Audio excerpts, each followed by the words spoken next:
Vamos abrir a palavra do Senhor, Malaquias capítulo 2. Na semana passada nós paramos no versículo 9 e hoje o nosso desafio é tentar concluir o segundo capítulo. Se não for possível, Deus haverá assim de nos abençoar também. Malaquias capítulo 2, versículo 10 em diante.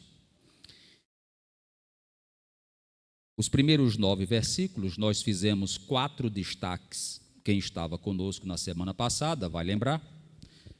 E hoje nós temos também alguns destaques para fazer nesse texto e vocês vão me ajudar a pregar. Tá bom? Algumas palavras que eu peço para vocês destacarem e depois vocês vão me lembrando para a gente ir pregando a palavra de Deus. Versículo 10 nos diz assim: não temos nós todos o mesmo Pai? Não nos criou o mesmo Deus?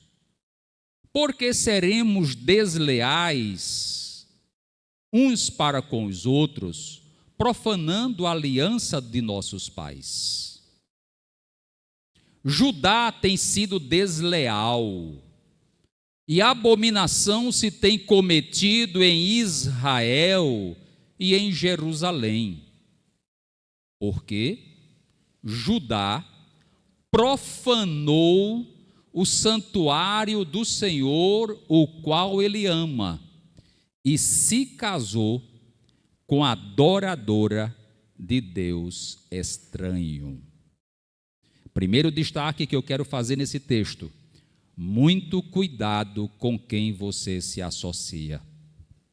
Versículo 11. Depois vocês me lembram essa frase, tá bom?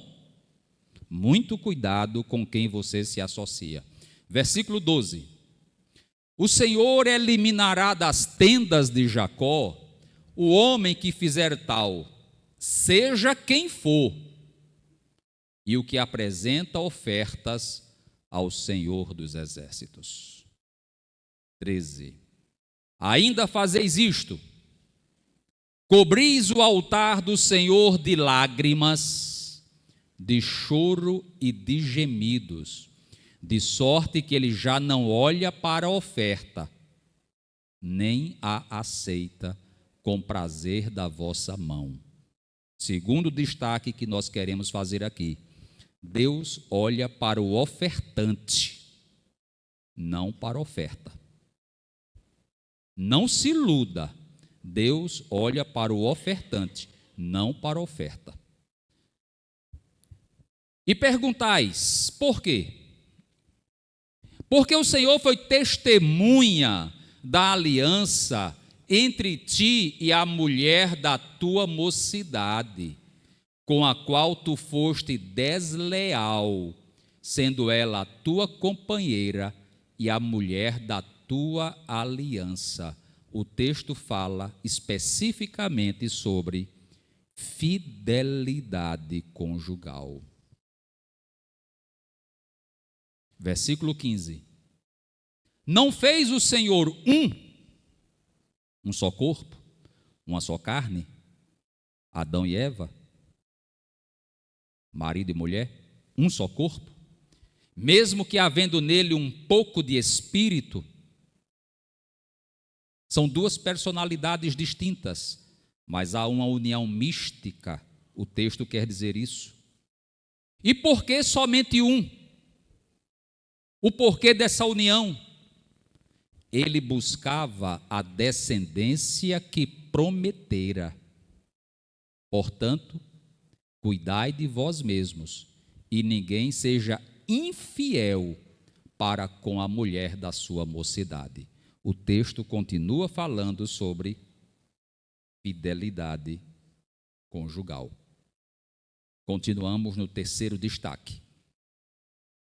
Porque o Senhor, Deus de Israel, diz que odeia o repúdio e também aquele que cobre de violência as suas vestes, diz o Senhor dos Exércitos. A lei Maria da Penha já estava profetizada em Malaquias capítulo 2 e versículo 16. Deus está dizendo que odeia o divórcio e a violência dentro do lar. Cuidado com o seu relacionamento conjugal. Esse é o nosso quarto destaque. Ele odeia o repúdio. Repúdio aqui é divórcio. E também aquele que cobre de violência as suas vestes, diz o Senhor dos Exércitos. Portanto, cuidai de vós mesmos e não sejais infiéis. Amém? O versículo 17 muda completamente de assunto e já seria sozinho uma outra pregação. Eu vou deixar para depois. Que Deus nos abençoe, que o Espírito Santo fale aos nossos corações, que a palavra de Deus seja comunicada às nossas almas e que nós tenhamos condições de ler a palavra do Senhor, praticá-la, obedecê-la, segui-la e, sobre todas as coisas, nela crer. A Bíblia Sagrada não é apenas um livro, e também não é apenas um livro religioso, e também não é apenas um livro supostamente sagrado. Ela é tudo isso e muito mais. A Bíblia Sagrada é a palavra de Deus. A Bíblia Sagrada é inerrante, é infalível, é inspirada. A Bíblia Sagrada é completa em sua mensagem e em sua finalidade. Os textos do Antigo Testamento associados aos textos do Novo Testamento falam desde aquela época até os nossos dias e continuarão falando até a volta de Jesus Cristo. Já dizia um famoso evangelista, falecido faz pouco tempo, inclusive, poucos anos, Billy Graham, que a Bíblia Sagrada é mais atual do que o jornal que vai circular amanhã. Nesse texto, nós estamos pensando numa época difícil da história de Israel. Nós estamos a 2.400 anos de distância de Malaquias. Faz muito tempo que esse texto foi escrito. E esse texto, produzido de forma sobrenatural, debaixo da unção e da inspiração do Espírito de Deus, sobre a vida do profeta, atingindo primariamente os seus contemporâneos lá em Jerusalém. Esse texto também tem princípios supratemporais, princípios supraculturais, princípios que se aplicam não apenas à comunidade judaica hebreia de 2.400 anos atrás, mas que se aplicam hoje, aqui e agora, em Maceió, em todo o Brasil e em todos os continentes da terra. Onde quer que esta palavra do Senhor seja lida e explanada, lições edificantes falarão aos corações humanos. E nós vamos ver isso em apertada síntese. Primeiro destaque que eu pedi para a igreja fazer, qual foi? Onde está esse versículo? Versículo 11. Observem que o autor, o profeta, está falando sobre casamentos estranhos. Casamentos proibidos na lei do Senhor. Casamentos com mulheres que adoravam deuses pagãos. Os irmãos que estavam aqui, que acompanharam nossa mensagem domingo passado, devem lembrar, e nós faremos isso hoje novamente, que existe uma ligação, há um nexo temporal entre Malaquias e Neemias. Eles estão vivendo no mesmo contexto fático. Os problemas que foram vivenciados em Jerusalém depois daquele período do retorno dos judeus no exílio, nós estamos no Império Persa, e nessa época, Jerusalém sendo reedificada, o templo sendo reedificado, aquele povo que já havia sofrido agruras do passado no exílio, agora estava tendo uma nova oportunidade diante de Deus, mas ao invés de se consagrar ao Senhor, estavam eles repetindo os mesmos erros. Abra a Bíblia aí comigo em Neemias capítulo 13. Veja o estrago que estava acontecendo. Veja o versículo 23. Projete aí, meu filho, por gentileza. Neemias capítulo 13. A identidade cultural e religiosa dos hebreus estava sendo comprometida. E o governador Neemias, usado por Deus, tenta de novo corrigir esse problema. Observem. Vi também naqueles dias, Neemias capítulo 13, versículo 23. Vi também naqueles dias que judeus haviam casado com mulheres asdoditas, filisteias. Asdod era uma cidade famosa da Filístia. Amonitas e moabitas. Elas não eram apenas mulheres de outras etnias e outras culturas, mas eram também mulheres, como diz o profeta Malaquias, adoradoras de deuses estranhos. Versículo 24. Seus filhos falavam meio asdodita e não sabiam falar judaico, mas a língua do seu respectivo povo. Para onde iria a cultura do judeu nessa circunstância? Quais seriam as tristes consequências para a nação dentro desse contexto? Casamento misto, onde mulheres estavam conduzindo maridos e filhos para falar a língua do seu povo e adorar deuses pagãos. Primeira grande lição que eu tiro aqui, meus irmãos. Primeira grande lição que eu tiro desse texto. Lá de Malaquias capítulo 2, versículo 11. Você é solteiro? Você é solteira, quer casar? Você é viúvo, viúva, quer casar? Você é um divorciado, quer casar? Busque a direção do Senhor. Não se case com estrangeiros. Não se case com quem não fala a nossa língua. Percebe? Olha o que diz o texto. As crianças que estavam nascendo fruto daqueles casamentos mistos eram incapazes de ler a lei do Senhor. Vejam as consequências. A Torá, a Taná, os livros sagrados escritos em hebraico, e as crianças não sabiam falar judaico, mas falavam as línguas pagãs.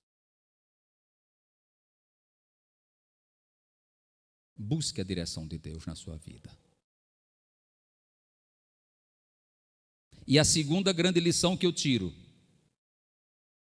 partindo dessa noção de casamento misto, em particular para o geral, pegando o princípio, apenas o princípio, é quando eu repito, muito cuidado com quem você se associa. Porque você pode estar entrando em um jugo desigual,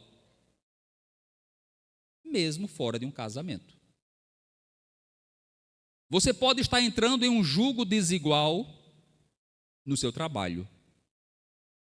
Você pode estar entrando em um jugo desigual com o seu sócio.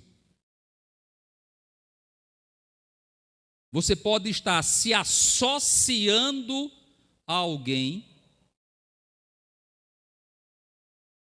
que não serve a Deus, que não tem compromisso com o Senhor e que não sabe falar a língua do povo de Deus. Cuidado. Esse é o primeiro destaque que eu quero extrair dessa mensagem de Isaías no versículo 11. Alguém já disse, e parece que é verdade, que nós somos uma média, uma síntese das 5 pessoas com quem mais nós nos relacionamos. Eu sou cristão. Eu sou evangélico. E, em particular, eu sou presbiteriano. Ser presbiteriano não é o mais importante. Mais importante está na primeira qualidade: eu sou cristão. E se todos, ou se a maioria dos meus amigos, se a maioria das pessoas com quem eu me relaciono, a maioria das pessoas que estão em minha volta, a maioria dos meus amigos com quem eu convivo, não são cristãos,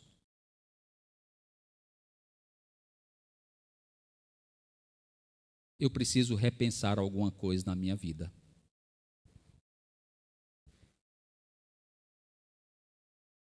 Jabson, Antônio, Júnior, nós temos colegas de profissão, nós temos vizinhos, nós temos companheiros, mas existe um vínculo que nos une em Jesus Cristo. E esse vínculo que nos une, Carol, deve ser mais forte do que as amizades mundanas.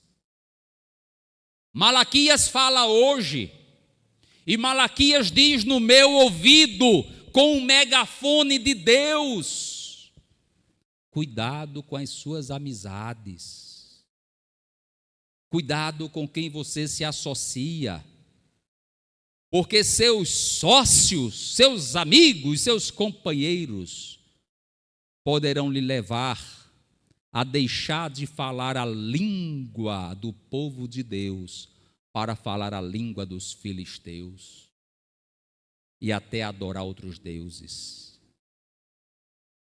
Cuidado. Segundo destaque que nós vamos fazer nesse texto: vocês percebem isso no texto? No versículo 12, volte aí para mim, meu filho, por gentileza, Malaquias capítulo 2. Malaquias capítulo 2, versículo 12, nós estamos dizendo que Deus olha para o ofertante e não para a oferta. Observe, o Senhor eliminará das tendas de Jacó o homem que fizer tal, seja quem for.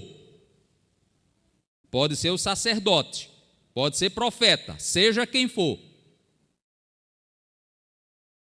E o que apresenta ofertas ao Senhor dos Exércitos. Agora veja o 13. Veja a repreensão de Deus.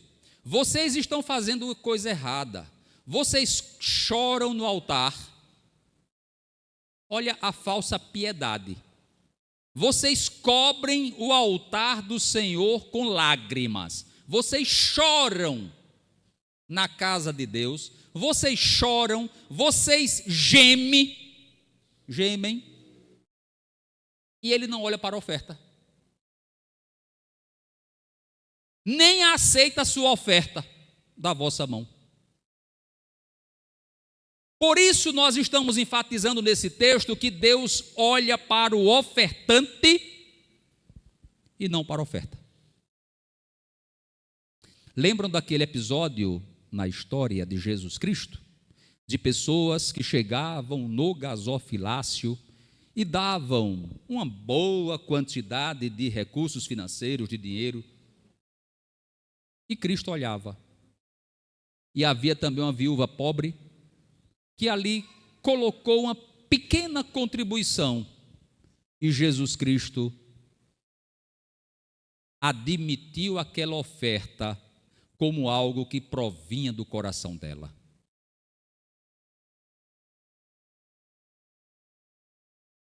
Malaquias fala hoje.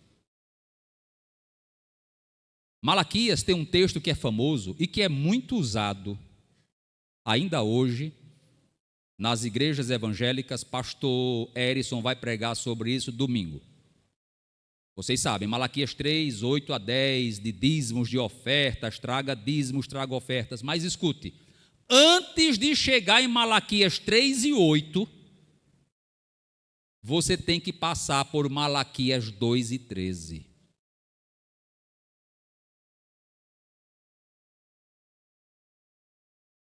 Entendeu? Antes de chegar em Malaquias 3 e 8, você tem que passar por Malaquias 2 e 13, porque Deus não está olhando para a oferta, Deus está olhando para o ofertante. O dízimo eu estou devolvendo na casa de Deus, e de repente o versículo 13 está me dizendo: Deus não está nem olhando para o que eu estou fazendo. Onde está o teu coração? Mas, Senhor, chora, geme, se emociona, canta, pula. O texto diz isso. Vocês estão cobrindo o altar do Senhor de lágrimas.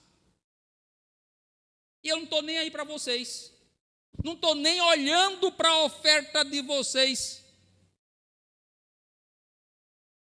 Jesus falava sobre isso lá em Mateus capítulo 15. Este povo me honra com os lábios, mas o seu coração está longe de mim. O que é que me move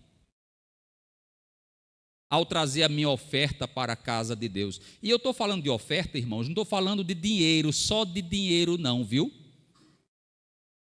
Porque oferta tem um sentido aqui muito mais amplo. O irmão passou o dia ontem aqui conosco lavando a igreja. O irmão passou ontem o dia ajudando aqui o Wagner construtor. É a oferta que ele está dando para a obra de Deus. Alguém passou o dia ontem aqui costurando para aquecer uma criança que precisa. É a oferta que ele está dando para Deus. Alguém está aqui hoje tocando, cantando, até pregando. Tudo isso nós estamos ofertando para o Senhor. Os irmãos estão aí sentados, de repente se levanta, cantam, se emociona. Como disse o pastor Erison, em algumas igrejas aplaudem. Outros choram, mas cuidado com o que diz o texto, porque emoções por emoções, Malaquias 2 e 13 me chama a atenção. A verdadeira oferta de louvor para Deus, a verdadeira entrega para o Senhor, a verdadeira oferta para o Senhor, provém coração. 1 Tessalonicenses capítulo 5, versículo 23, Paulo já dizia que o mesmo Deus de paz vos santifique em tudo, e todo o vosso espírito, alma e corpo sejam plenamente conservados, irrepreensíveis. É transformação interior. Jesus diz para a mulher samaritana em João capítulo 4, versículo 23 e 24, o Pai procura, o Pai busca verdadeiros adoradores que o adorem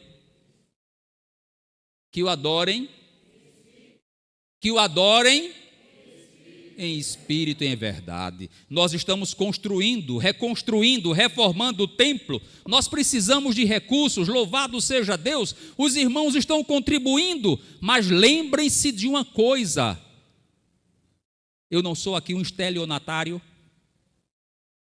Eu não sou aqui um falsificador da palavra de Deus para dizer neste momento para a igreja: traga dinheiro para que o Senhor vos abençoe. Porque Malaquias, o mesmo Malaquias que fala sobre dízimos e ofertas, é o mesmo Malaquias que está dizendo que Deus olha para o ofertante e não para a oferta. Você quer um conselho que você nunca ouviu de um pastor? Eu sou um pastor presbiteriano não remunerado. Começa por aí. Então eu fico bem à vontade para dizer isso. Se você não está bem com Deus, não traga sua oferta para a igreja.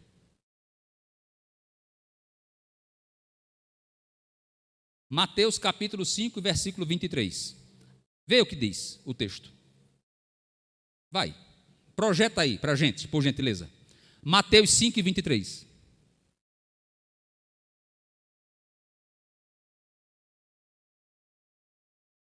Como é que diz?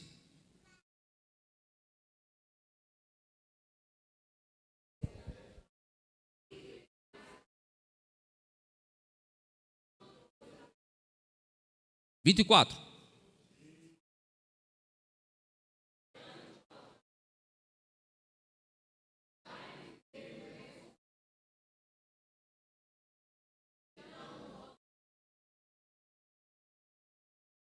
Os irmãos estão entendendo que Deus olha para o ofertante e não para a oferta? O texto está dizendo isso.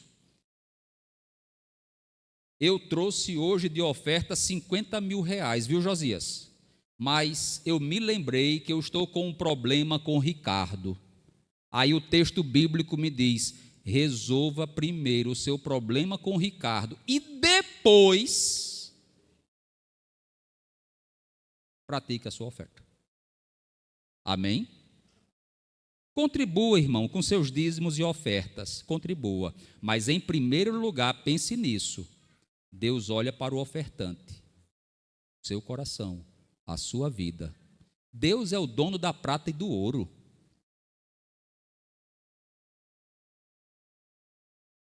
Não é, pastor? Ele é o dono da prata e do ouro. A obra de Deus aqui é feita com ofertas e com dinheiro. Louvado seja Deus. Mas antes disso, Deus é o dono dos nossos corações. Só para finalizar esse ponto, eu vou lhe dizer uma coisa. Onde estiver o seu coração, aí vai estar o seu dinheiro. Se o teu coração estiver aqui, entenda bem o que eu vou te dizer. É meio desafiador isso, mas é simples. Se o teu coração estiver aqui nessa obra, o teu dinheiro vem também. Sem precisar pressão de ninguém. Porque Deus olha para o ofertante e não para a oferta. Terceira verdade que nós destacamos nesse texto, qual foi? Está no versículo 14 e no versículo 15. E nesse texto, nós vamos observar, do versículo 14 em diante, irmãos. Pode voltar lá, meu filho, Malaquias capítulo 2. Do versículo 14 em diante, que Malaquias vai falar diretamente sobre relacionamentos conjugais, porque o problema naquela época era sério. Relacionamento conjugal defeituoso prejudica a vida espiritual. Malaquias está dizendo isso. E ele apresenta 3 grandes verdades. Ele fala sobre a necessidade da fidelidade conjugal. Ele fala contra o divórcio e fala contra a violência conjugal. 2.400 anos atrás, e essa mensagem se aplica hoje em nossas vidas. Versículo 14 e versículo 15 são textos tremendos na palavra de Deus, e ali está escrito que Deus é testemunha da aliança entre ti e a mulher da tua mocidade. Me permitam aqui. Eu faço, se Deus permitir, 30 anos de casamento agora, no final do ano, em dezembro. E eu não consigo esquecer a data, né? Porque foi no dia 31 de dezembro. Então não dá para esquecer. Josias, tem quantos anos de casamento? Eu estou pedindo permissão aos irmãos. 35. Tem alguém aqui que tem mais de 35 anos de casamento? Isabel. Isabel tem quantos anos de casamento? 41 anos de casamento. Isabel, já completou os 41? Semana que vem. Então, semana que vem, Isabel está completando 42 anos, vai ter uma festa. Nós vamos até a sua casa, se Deus permitir, orar pela senhora e pelo seu marido. E eu vou levar o pastor Erison também. Prepare o bolo e a coquinha, que a gente chega lá.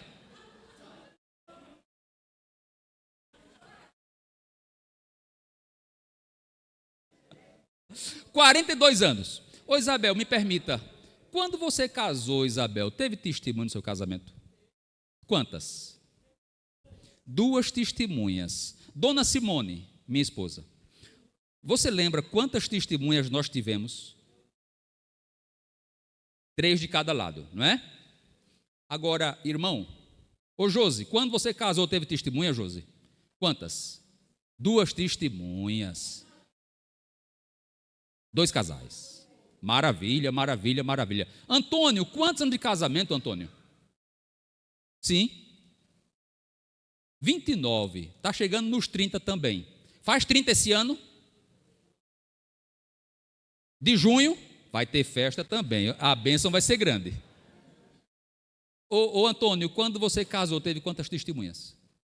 2 testemunhas. Irmãos, Malaquias 2:14 está dizendo que no casamento de Antônio, no casamento de Josi, no casamento de Isabel, no meu casamento, o Senhor foi testemunha dessa união. Eu posso me esquecer do nome da testemunha do meu casamento, mas Jesus Cristo estava ali. Ele está dizendo: o Senhor foi testemunha da aliança entre ti e a mulher da tua mocidade. Sabe como é que eu leio esse texto, Ide? Parece que o profeta está falando para uma comunidade mais idosa, como a nossa, sim? Homens que já tinham casado há muitos anos, e o profeta olhou assim para a cara daqueles homens assim e disse: vocês não têm vergonha, não. Vocês se casaram com essas mulheres quando elas eram jovenzinhas. Deus foi testemunha do casamento de vocês. E vocês agora estão procurando umas novinhas para se prostituir e pecar. Malaquias fala hoje: sangue de Cristo tem poder. E que Deus tenha misericórdia das nossas famílias. Que Deus preserve os nossos lares. Que Deus preserve a nossa união. Que Deus preserve a nossa casa. E que nenhuma estranha, e que nenhum estranho tenha o direito de botar os pés dentro da sua família.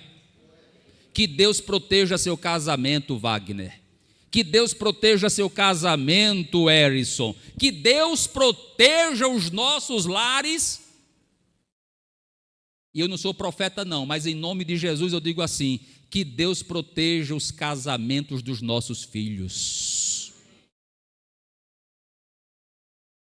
Porque Ele está dizendo que Ele abomina o divórcio. Crente não casa para se divorciar. Crente não casa pensando na possibilidade. Se não der certo, eu pulo fora, saio desse barco e de repente O Senhor é a testemunha do nosso casamento. Você fez votos diante de Deus. Nós não somos mormons para pregar o casamento eterno, casamento pós-morte, mas nós defendemos que aquilo que Deus uniu, não separe o homem. Agora, esse mesmo texto, versículo 15, põe aí para mim, por gentileza. Versículo 15. Cuidai de vós mesmos e ninguém seja infiel para com a mulher da sua mocidade. Veja o 16. Porque o Senhor, Deus de Israel, odeia. Repúdio é divórcio. Pastor, e o que é que eu faço se eu vivo apanhando no meu casamento? Aí o texto diz a mesma coisa. Ele odeia o divórcio e também, ou seja, odeia aquele que cobre de violência as suas vestes. Marido crente trata bem a sua esposa. Marido crente não chama a sua esposa com palavras ofensivas. Homem crente é educado. Amém? E mulher crente também, viu? E mulher crente também. Se tem alguma mulher crente mal educada, grosseira com seu marido, que o Espírito Santo de Deus transforme o seu coração hoje. Se tem algum marido crente grosseiro com sua esposa, que o Espírito de Deus transforme o seu coração hoje. Por quê? Porque se você não vive em paz com seu marido, se você não vive em paz com a sua esposa, a sua vida espiritual está comprometida. Quer ver isso na Bíblia Sagrada? Quem foi que escreveu isso? 1 Pedro, capítulo 3 e versículo 7. Projete aí, meu filho, por favor. 1 Pedro, capítulo 3 e versículo 7. Veja o que disse o homem que andou com Jesus Cristo. Ele andou com Cristo. Cristo disse para Pedro: aprendei de mim que sou manso e humilde de coração. Aí Pedro aprendeu. Pedro era meio brabo, não era? Mas ele andou com Cristo. E Cristo disse: aprendei de mim que sou manso e humilde. E Pedro aprendeu. Aí veja o que foi que Pedro... E Pedro era casado, viu? Vocês lembram disso, né? Que Jesus curou a sogra de Pedro. Então, se Jesus curou a sogra de Pedro, Pedro era casado. Então, Pedro tinha autoridade para falar o que falou, descrever o que escreveu. Veja aí: maridos, vós igualmente vivei a vida comum do lar com discernimento, e tendo consideração para com a vossa mulher, como parte mais frágil, tratai-a com dignidade, porque sois juntamente herdeiros da mesma graça da vida, para que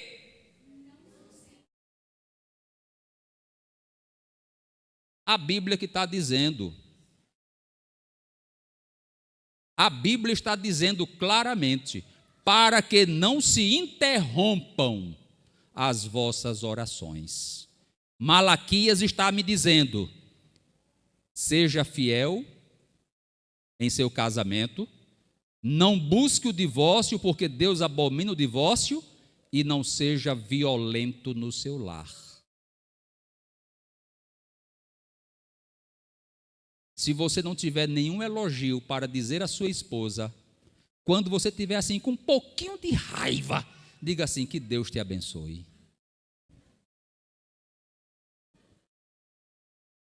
Amém? Que Deus nos abençoe, igreja.